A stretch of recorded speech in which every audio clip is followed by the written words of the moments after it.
Welcome to Telugu classes by Purnima. ఈరోజు వీడియోలో టీఎస్డిఎస్సిలో వచ్చే తెలుగు కంటెంట్ అండ్ మెథడ్స్ పఠనావగాహన గద్యం నుండి పార్ట్ బిలో మరికొన్ని ప్రాక్టీస్ బిట్స్ తెలుసుకుందాం. Practice test 5. ఈ పేరాను చదివి క్రింద ఇచ్చిన ప్రశ్నలకు జవాబులు వ్రాయండి. జనులు హంసను కీర్తింతురు.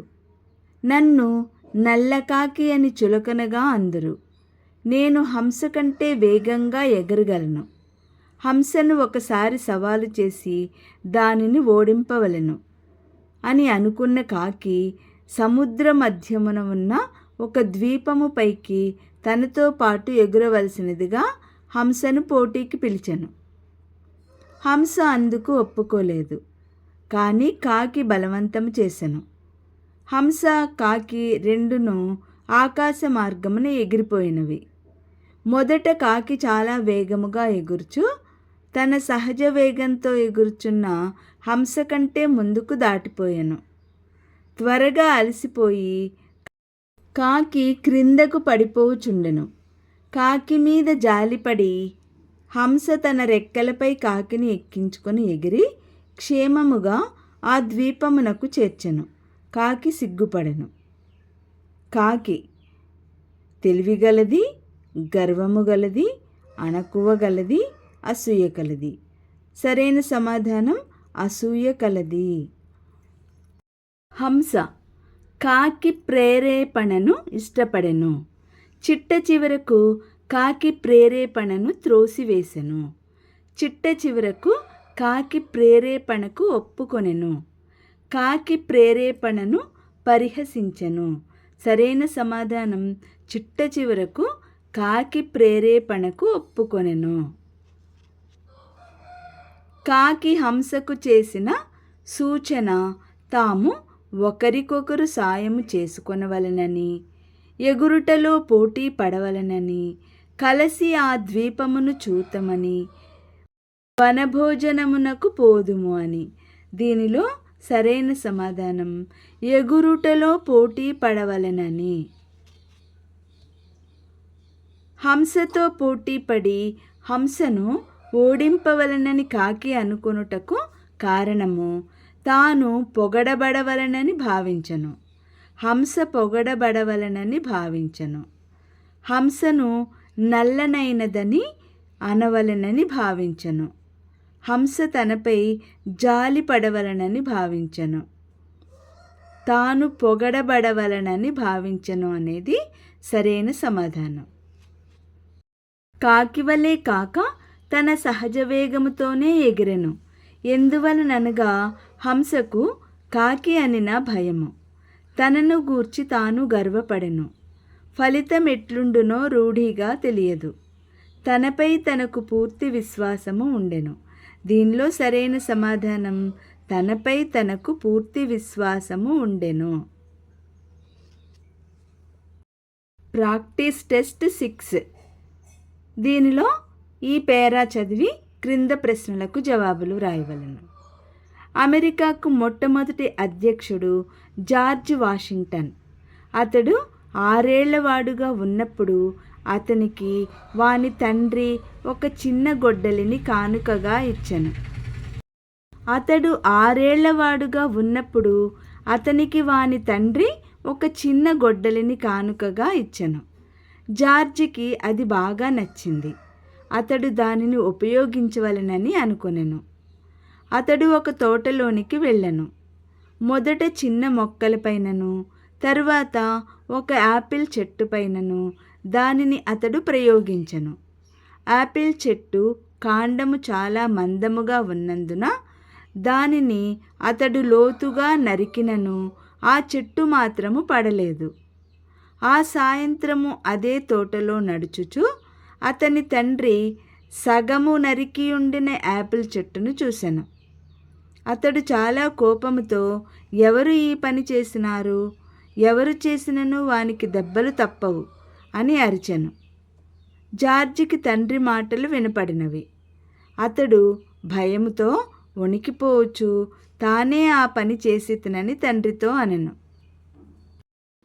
శిక్ష కొరకు అతడు సిద్ధముగా ఉండెను. జార్జ్ తండ్రి వానిని తన చేతులలోనికి తీసుకొని, నీవు నిజము చెప్పినందులకు నాకు చాలా ఆనందముగా ఉన్నది. తోటలోని చెట్లన్నీయూ పోయినా సరే కానీ నా కుమారుడు అబద్ధమాడుటను నేను వినజాలను అని అనెను. ఇప్పుడు ప్రశ్నలు. జార్జ్ వాషింగ్టన్ తండ్రి అతనికి ఒక చిన్న గొడ్డలిని ఇచ్చెను. ఎందులకనగా అతని కుమారుడు ఒకటి కావలెనని అడిగెను. అతడు వానితో చెట్లు నరికింపదలచెను. అతడు వానికి ఒక కానుకను ఇయ్యదలచెను. అతడు తన కొడుకు అమెరికా ప్రెసిడెంట్ కావాలనని భావించెను. దీనిలో సరైన సమాధానం అతడు వానికి ఒక కానుకను ఇయ్యదలచెను అనేది సరైన సమాధానం. జార్జ్ వాషింగ్టన్ ఒక యాపిల్ చెట్టును నరకదలచెను. ఎందులకనగా చెట్లు నరుకుట అతనికి చాలా ఇష్టము. ఒక పెద్ద చెట్టును నరుకుటకై గొడ్డలిని ప్రయోగింపదలచెను. ఆ చెట్టును పడగొట్టవలసినదని వాని తండ్రి అతనితో అనెను. అతడు యాపిల్ పండ్లను తినదలచెను. సరైన సమాధానం ఒక పెద్ద చెట్టును నరుకుటకై గొడ్డలిని ప్రయోగింపదలచెను అనేది సమాధానం. జార్జ్ వాషింగ్టన్ తండ్రి తన కొడుకును శిక్షింపలేదు.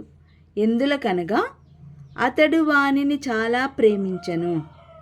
తన కుమారుడు భయపడి ఉండుటను అతడు చూచెను.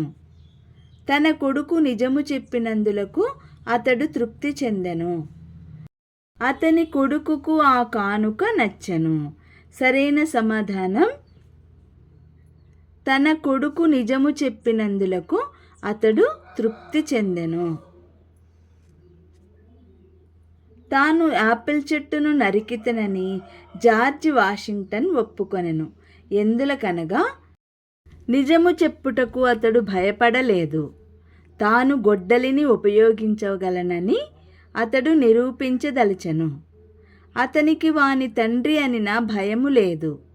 అతడు అమెరికాకు మొట్టమొదటి అధ్యక్షుడు.